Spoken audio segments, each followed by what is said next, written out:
es klausos visu iespējamo mūziku, kāda vien ir.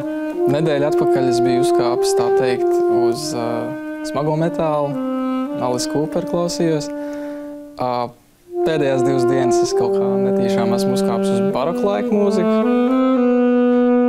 No manas specialitātes mūziķiem es vairāk mazāk sakoju līdz latviešu mūziķiem.